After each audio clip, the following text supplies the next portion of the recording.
Layla, do do, got me on my knees, Layla.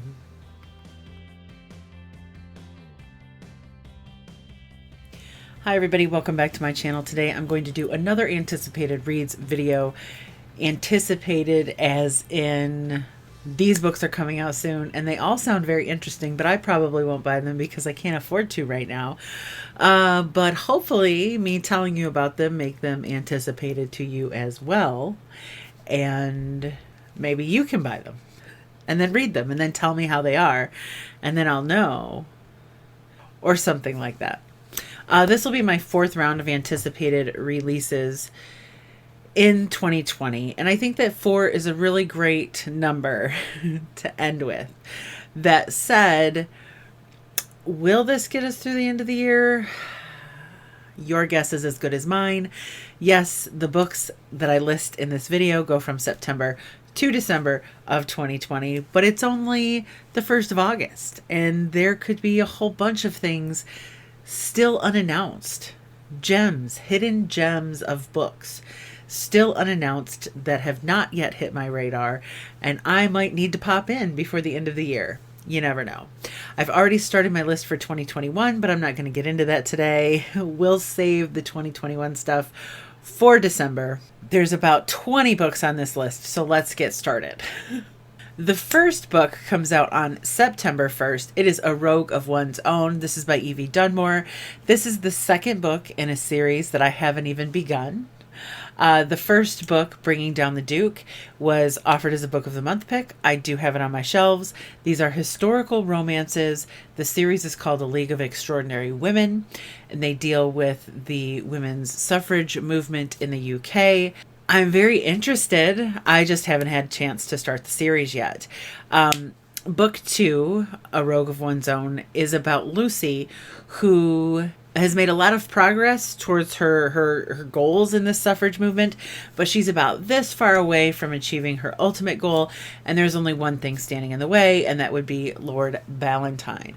Now, Tristan tells Lucy that he is willing to get her just where she wants to go as far as these goals are concerned. He'll give her what she needs as long as she agrees to spend some quality time with him, if you know what I mean.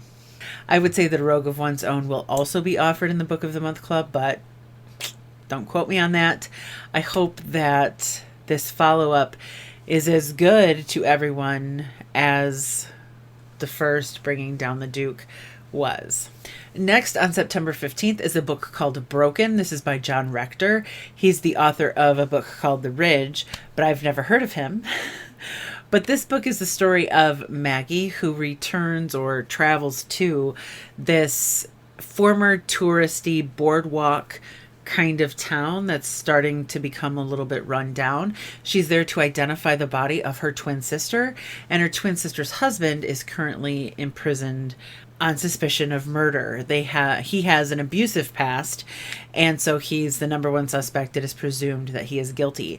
However, as Maggie spends more time in this town, she starts to uncover some pretty dark things that Lily was either involved in or victim to, and it sort of leads Maggie down this dark path, the same one that her dead sister took prior to her death. I think the cover is gorgeous. Need I say more? There are 4 books that I'm interested in coming out on September 22nd. Definitely cannot pick up all 4 of those. The first is And Now She's Gone. This is by Rachel Howzell Hall. This is the story of a woman who goes missing and another woman who is determined to find her. Only the missing woman, Isabel Lincoln, it's not exactly clear if she's been taken and is in danger or if she has fled in order to escape something or in order to survive. And so I get the impression that it's a pretty intimate look at the ins and outs of these 2 women. Isabel, our missing person, and Grayson, or Gray, I guess it doesn't really say what Gray is, if she's a detective or if she's a friend or what have you, but so Isabel and Gray, who's sort of determined or tasked with trying to locate Isabel. Next on that same day, the 22nd, is Lies and Lullabies. This is a new book by Sarina Bowen. This is the first in the Hush Note series. It is a rock star romance. It is about a girl who spent a summer with this person she didn't realize was a budding rock star, and they had a really great friendship, a really great summer together, and ended up morphing into an intimate relationship that resulted in a pregnancy that he did not know about. And so now he's a big, huge rock star, and he returns to town, and there are definitely some things that need to be said. I love me a good rock star romance, and I don't necessarily enjoy like a surprise pregnancy trope, an unexpected pregnancy trope, but I do like the hey, I've had your kid and you didn't know about it trope. That's always a good time. Next is the book Tools of Engagement. This is by Tessa Bailey. This is book 3 in the Hot and Hammered series. The first one was Fix Her Up. The second one was Love Her or Lose Her. I haven't read any of these. But I've heard such great things about Fix Her Up. I haven't heard a lot of feedback about Love Her or Lose Her.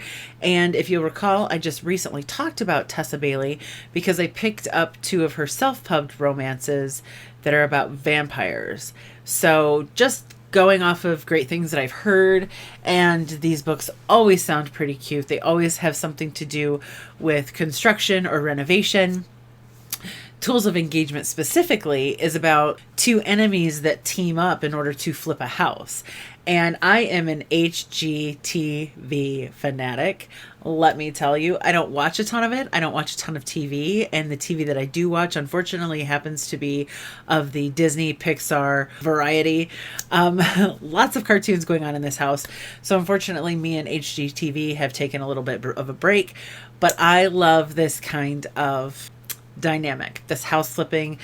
Bethany is working under her brother's shadow in their home renovation company, and she's given the opportunity to take on a project all her own and make it perfect.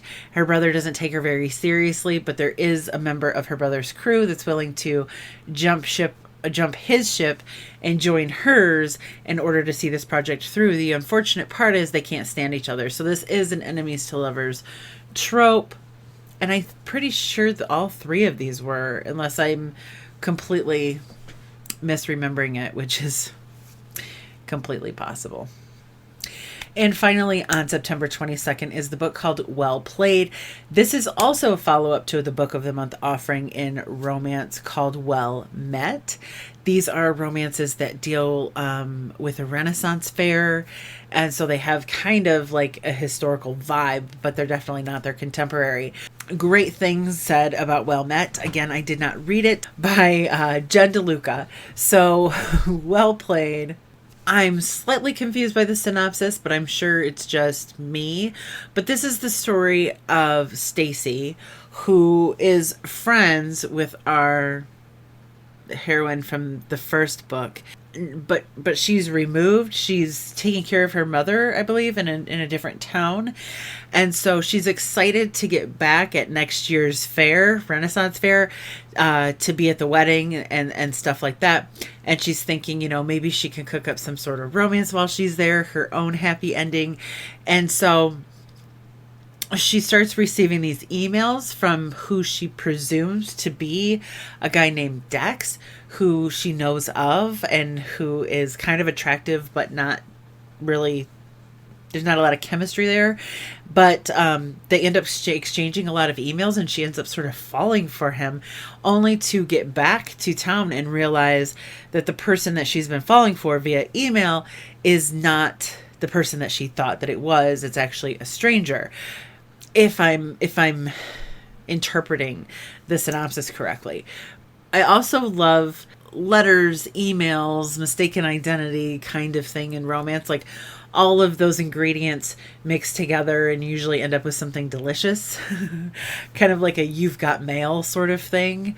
Yeah, I can't honestly say that I'm a huge Renaissance Fair junkie or anything, but I think that these books do sound cute. This one could potentially also be offered as a book of the month, but both of those come out in September, the follow-ups. So we'll have to wait and see about 4 weeks probably which one. I would be inclined to say A Rogue of One's Own, but what do I know? Finally, in September is a book called The Three Mrs. Wrights, and this is by Linda Keir. This comes out on September 29th. This is exactly what it sounds like.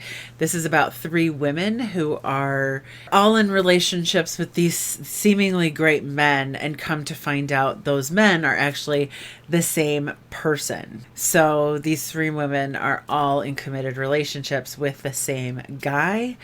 And this is not revolutionary.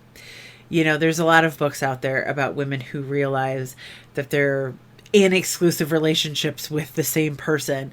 And there's something so cringy about this trope for me. Like, I don't like the actual trope, and yet I'm sort of addicted to the trashy drama part of it. Like, oh, this is scandalous, you know, those scandalous stories.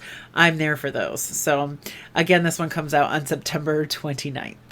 On October 1st, a book called Only the Women Are Burning is coming out. This is by Nancy Burke, listed as a supernatural thriller, but it's about the mystery surrounding these three women who die by fire. They are burning literally themselves. I don't think they're dying in house fires. Like, I think these women are on fire.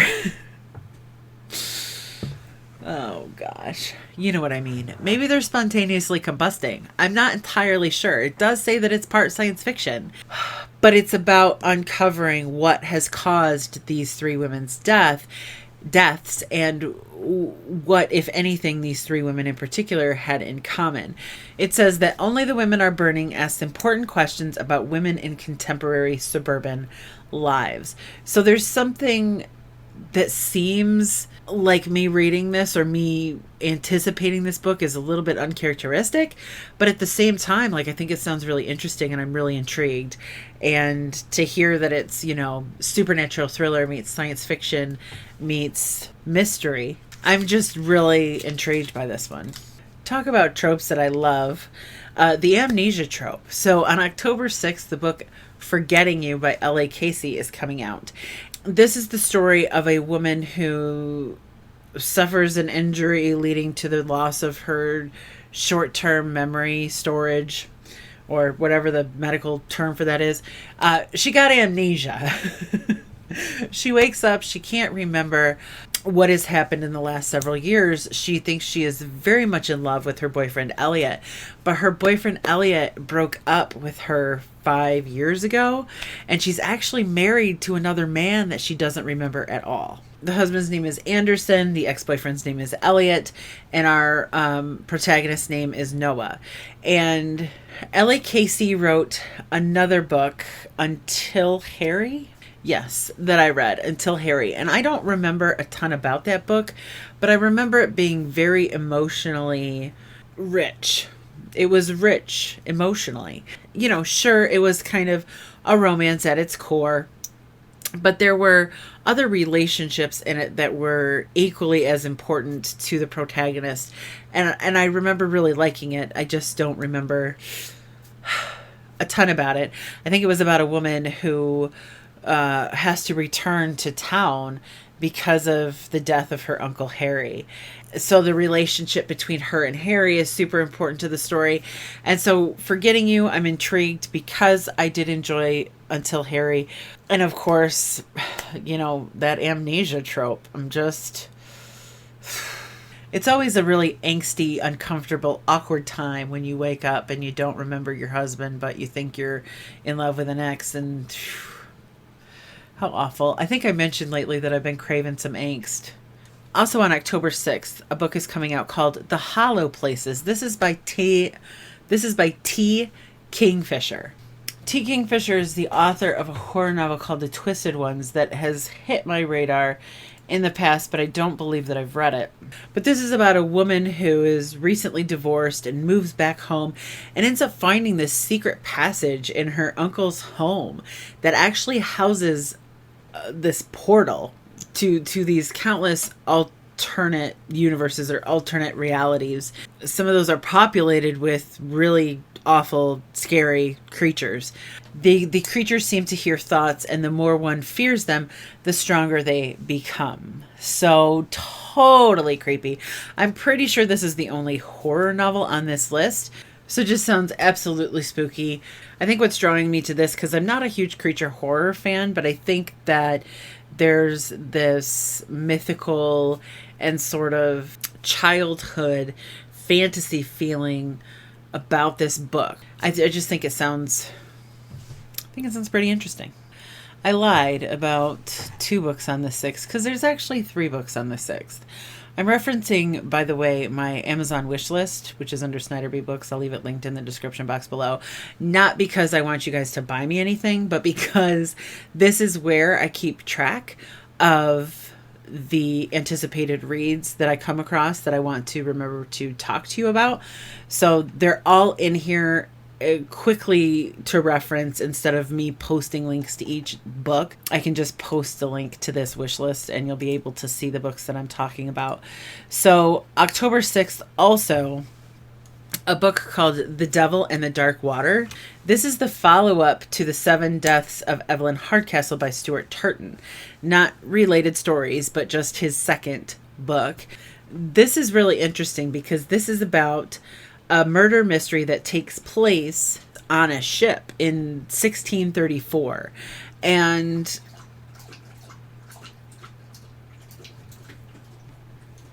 he's thirsty. You done? Okay. Have fun. Bye-bye now. So it's a ship in 1634, and there's 2 men, one of whom is being transported back to Amsterdam to be executed for a crime that he may or may not have committed. So he's traveling with his bodyguard. His name is Samuel. His bodyguard's name is Arndt. Like, you aren't going to understand what I'm talking about. The livestock on the ship begin dying. There are strange symbols appearing across the ship. And so with one of them in prison, the 2 have to try to work together to solve the mystery of what's going on this boat. Their first inclination is that there's some sort of demon possessing the vessel. And so I just think it sounds interesting. I know so many people loved Stuart Turton's first novel, and this one sounds kind of like, I don't know if I should be taking this as like a satirical or humorous story, but it does sound like it has some sort of threads of humor woven into it, which I think makes it interesting, especially when you're talking about serious things like demons and stuff.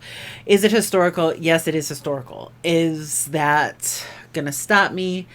Probably not, but I know a lot of you will be interested in that one. On October 13th, there are 2 books on October 13th coming out. The first is Goodnight, Beautiful. This is by, who's this by? Molloy. Aimee Molloy. This is the story of a couple, of a couple who move into this home, and the husband is a psychotherapist with an office downstairs. And what he doesn't realize is that when he's meeting his clients downstairs, his wife is listening to all of the conversations through a vent from an upstairs room. One day she's eavesdropping on her husband talking to this French woman, and then the next thing you know, her husband leaves and never returns. It says it's a domestic suspense, but that it has a stunning twist. I just think it sounds interesting because, again, scandalous. The next one, I 100% admit, caught my eye because of the cover. And, you know, then I read the synopsis and it was still pretty decent too. But that book is Scavenger. This is by Christopher Chambers. This is the story of a black homeless man in Washington, D.C. who's being accused of committing murder. So he ends up striking this deal with someone that used to work for the Department of Homeland Security. And so this guy is promising Dickie, that's our homeless man, this man is powerful, and he's promising Dickie a way out of all of that and a new life if he can deliver this mysterious thing that our ex-Secretary of Homeland Security or what have you desires. And so it says, a hopeless amateur detective at first, Dickie quickly learns the ropes of being a sleuth in a cat and mouse game of greed, deceit, double-crossing, and murder. I think it sounds interesting. I like it. It says that promises, I don't know if this is true, but it promises to be taking a look at some real gritty things about Washington, D.C. It kind of is reminding me, it's kind of giving me like Catch Me If You Can vibes. And I think there's something like a pursuit. While I'm not crazy about an amateur sleuth, I am really crazy about like a novel of pursuit where someone is racing against the clock and being pursued and in danger of being caught at any moment, that I really like in a book, that really kind of keeps the suspense going and keeps it exciting for me. And then from October 13th, we actually jump forward to November 1st. The next book by Kate Moretti comes out. It's called Girls of Brackenhill. This is the story of a woman named Hannah who returns to her childhood home. I believe she lived with her aunt on an estate, and she returns there after her aunt's death. It also happens to be the last place that she lived with her sister prior to her sister's death, which still continues to haunt her. And then a bone is found on the grounds of the estate, and Hannah is convinced that it belongs to her sister. And so it launches her into this investigation, and she starts discovering strange things, as well as some repressed memories beginning to resurface of hers that make her childhood seem less than idyllic. It reminds me a lot of The Broken Girls by Simone St. James, and so part of my intrigue for this story is wanting to read it to see how similar it is. So I'm always kind of obsessed with not finding instances of plagiarism, but just instead trying to uncover, without being told, people's influences, discovering coincidences inside literature and things like that. That's what intrigues me. I do have a few other books by Kate Moretti, at least 2, possibly 3, none of which I've read yet because give me a break. But Girls of Brackenhill, if it's as good as The Broken Girls was, since they do sound like similar stories, I'm just saying, then I'm sure that will be enjoyable. On November 6th, Mistletoe and Mr. Wright comes out. This is the second book in the Moose Springs, Alaska series that I've talked about a couple of times now. I recently hauled the first book in the series, The Tourist Attraction. Yes. I always get confused if it's The Tourist Attraction or The Tourist Trap. But it is The Tourist Attraction. This is by Sarah Morgenthaler. The follow-up is Mistletoe and Mr. Wright. So this also takes place in Moose Springs, Alaska. I'm a sucker for books in Alaska. But this is the story of Lana, who I believe was a resident of Moose Springs at one time, but traded that life for the life of a socialite. She returns. She's in stilettos. She's all fancy. She is described as being the type of person that people in Moose Springs can't stand. But she returns in order to prove that she does actually belong. And shortly after returning, Rick Harding, who has actually been infatuated with Lana for ages, and sees that she's back in town, she accidentally tranquilizes him shortly after arriving, and the rest, as they say, is history. This book does obviously, because of the title, you can tell that this obviously takes place around the Christmas holiday. Christmas will be probably a major theme in this book, which is something that I typically try to avoid, but I'm doing this thing where I'm trying to take it easy on writing something off simply because it has an aspect that I may not like. Because I may not like books that take place around or are about Christmas. However, I love books that take place in Alaska. And so I'm really looking forward to this one. I'm also, dying to read the first. I just don't know when that's going to happen. Us booktubers, we talk about books a lot, but actually it's difficult to read them sometimes. Let's see, what is the date? On November 10th of 2020 is the North American release of another book by Liz Nugent called Little Cruelties. It looks like the UK edition has been out since March, called Our Little Cruelties. But this is a story about three brothers and how when they were growing up, their mother kind of put them in this position of competing for her attention and her affections. And that fostered huge rivalry within these three siblings. And the results are one of them dying. It says that they engage in games with each other, trying to best each other. And as the games, grow more and more sinister, it actually results in one of the brothers dying. And I think that sounds fascinating, A. B, I don't feel like we get a lot of stories about three brothers.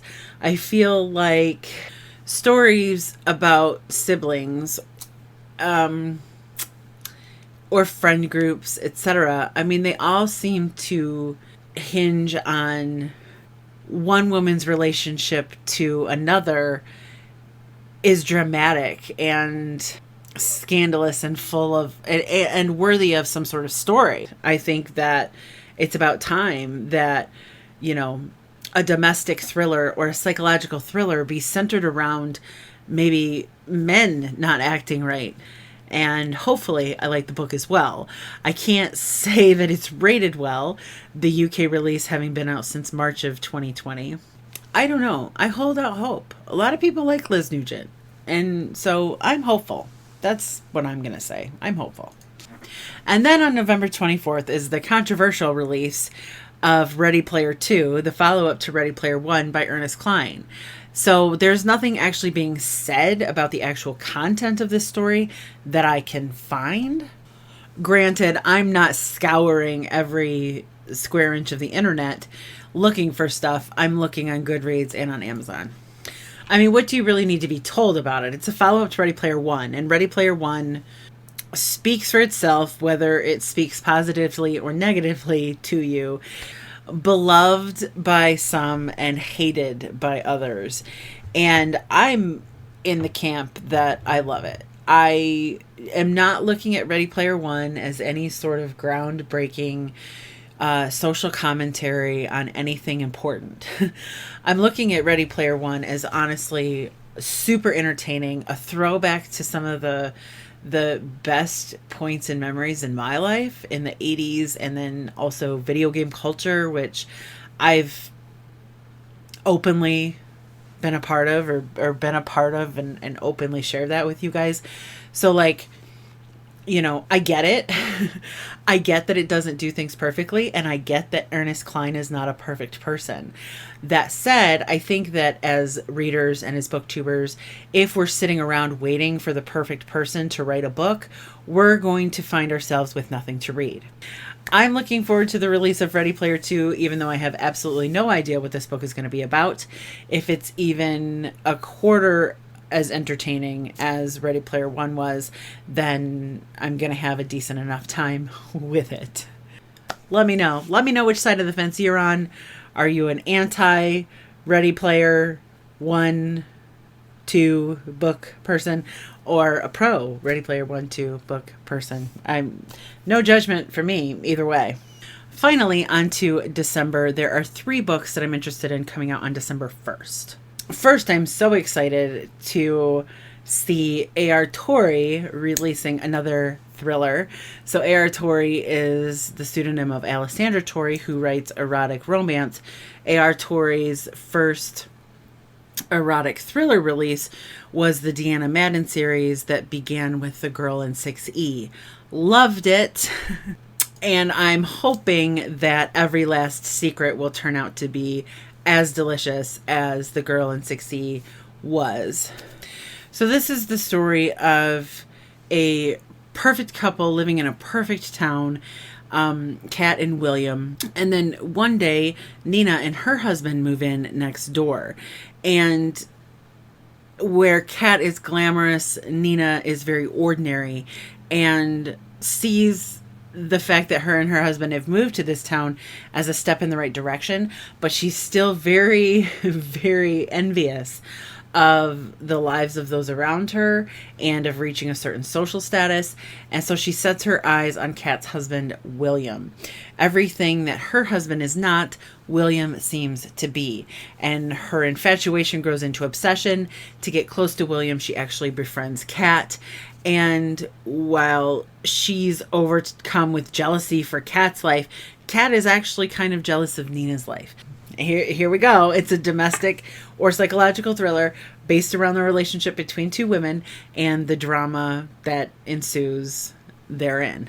The thing that I love about A.R. Torre or Alessandra Torre is that this woman tells it like it is. She writes very unapologetically, and a lot of her writing is tough to take, whether it's on the thriller side or the romance side, an erotica side.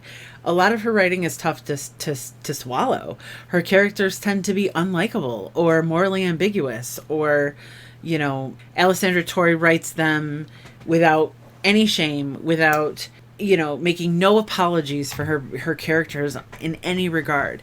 And while it's uncomfortable and it has led to a lot of uncomfortable reading experiences for me, I liked it a lot when she did it in thriller. I don't like it when she does it in romance, because in romance I have to like my characters. But when she took that same writing style and that same grit and just the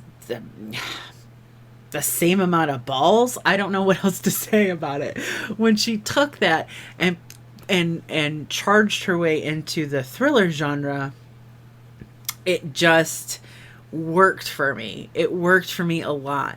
I'm just really looking forward to this release. I have really high expectations for this release. So glad she decided to do this again. Part of me was secretly afraid that the Deanna Madden series was going to be the last time that I got this, that I got her writing style in the genre in which it works for me.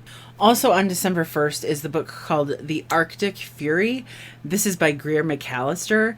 This is quite the departure for me, but it reminded me a lot of The Hunger by Alma Katsu and The Deep by the same author. The Arctic Fury is based on true events where the husband of a woman named Lady Jane Franklin went missing. And then Jane, being unwilling to accept her husband's disappearance, put together search party after search party, sent them to the Arctic to look for her husband, and they came back empty-handed. And so she decided that the next expedition would be only women, that women would be in charge and women would get it done. Unfortunately, after that expedition, Lady Jane Franklin finds herself on trial for murder. For what, the reader is unsure. Again, this is a story that takes a historical event and weaves an elaborate, fictitious tale around it. And I liked it so much with The Hunger, which is actually a horror novel. So it should be a little bit different in this case. This is murder. This is listed as women's literature and fiction, biographical historical fiction, and murder thrillers. But again, that's an Amazon where they put it in categories where it's most likely to sell, or look really high in the rankings. So I think this is more of a mystery, more of a thriller, but still with that core of historical truth to it, which I think works for me, someone who has difficulty accessing history or historical times kind of in like a fantasy way. Having some reference, having some point of reference to truth, to reality, that I can look up facts about, that I can really tether to the reality that I know, is a lot of help. So anyways, I'm looking forward to it. That's the long and short of it. The third book coming out on December 1st that I think sounds interesting is a book by Denise Williams called How to Fail at Flirting. This is a contemporary romance novel. This is about a woman named Naya whose career is kind of in a downward spiral. She works for a university. Her department is about ready to get cut, or funding cut to her department. And she decides to sort of throw caution to the wind, or at least try to enjoy herself for the time being and forget about the things that are troubling her. And so she finds herself hooking up with, or getting involved with, this great guy named Jake. And they're having a blast. She's letting her hair down in a way in which she never had before. And then it comes to light that maybe her relationship with Jake is a little bit taboo, a little bit forbidden. I'm thinking that maybe he's a student of the university, but that is not at all said in the synopsis. Like, why Jake and her should not be in a relationship is left unknown. That's just my hunch. But anyways, Naya finds herself in a situation where she has to decide if she wants to do everything she can to save the job that was in jeopardy, or if she wants to continue this relationship with this wonderful guy that she met named Jake. I don't know. Could be an age thing, could be a professor-student thing, could be, who knows. But I thought it sounds cute. I think it sounds cute. I don't know Denise Williams, but I like romance stories about two people who are not supposed to be together. Two more. December 8th is another release that I'm really looking forward to. The book is called Layla. The author is Colleen Hoover. Colleen Hoover is doing for me what A.R. Torre is doing for me, returning to the thriller genre. This is being, granted, this is sort of being listed as paranormal romance, but I'm thinking it's like paranormal thriller, you know, kind of like Verity was. Not Verity wasn't paranormal. Verity was a thriller. Okay, wait. Stop. Colleen Hoover's Verity. I liked it very much. It was a thriller. Colleen Hoover usually writes contemporary romance, which I've never read. But now she's coming maybe middle of the road with a book called Layla, which is maybe paranormal romance, maybe ghost thriller. I'll have to read it to tell you for sure. But Layla is the story of a man named Leeds and a woman that he meets named Layla. So Leeds and Layla met each other. They were having a great relationship, and then there was an accident. Layla was left fighting for her life, and while she physically recovered, Leeds feels as though Layla never really returned to behaving like or being the woman that he first fell in love with. He does try to recapture that feeling, recapture and save that relationship. He takes Layla away to the bed and breakfast where they spent some of their early days in their relationship together. And when they arrive, though, Layla's behavior goes totally sideways, and she becomes and begins acting like a totally different person. At which point, Leeds decides it's a good idea to seek solace in a woman named Willow. So Layla is obviously struggling with something. Leeds finds out that Willow is struggling with something, and that if he helps Willow, it will be to the direct detriment of Layla. But if he helps Layla, it will be to the direct detriment of Willow. So Leeds has a choice to make. And finally, on December 29th, after Christmas, almost at the end of the year, Kingfisher is releasing a new book called The Wrong Family. So this is a thriller about a woman named Juno who goes to, she's a retired therapist, and I'm not sure what the circumstances are, but she goes to live with this family, at the head of which is husband Nigel and wife Winnie. And she thinks they have this perfect relationship and that she's going to live out her days in this really idyllic, wonderful setting amongst people who are very caring and compassionate. But then one day Juno overhears this horrific conversation between Winnie and Nigel, and she realizes that she's chosen the wrong family. No, she realizes that her situation is not as wonderful as it seemed. But then the synopsis alludes to Juno having secrets of her own, and she's actually going to step in and kind of make things right with whatever's going on with Nigel and Winnie. So twisted. I know that it's going to be twisted. Kingfisher is a little bit twisted. I didn't read The Wives, but I have read some of her romance. which has always been dark and kind of gritty. And so this just, there's going to be something. There's going to be something really uncomfortable and sinister about this book. I just have a feeling. And I'm there for it. I don't know. I should probably read The Wives first. That would only be right. But so that's it. Those are the books from now until the end of the year that I'm aware of that are coming out, that I think I would enjoy, that I think some of you might enjoy. Let me know if I put something on your radar that wasn't previously there, which ones you're interested in and which ones you're definitely going to skip. I'm interested to know. Also, you are under obligation, if you were to purchase and read these, to let me know how they are in case I have yet to purchase or read something that could be really great. Again, I wish I could pre-order all of these, but that is not a world in which I live. And so here we are. I probably won't be doing any more of these this year, but I will be back in December to get started and get rolling on the anticipated releases for 2021. Hope you're still with me then. Thank you so much for watching, and I will see you all very soon.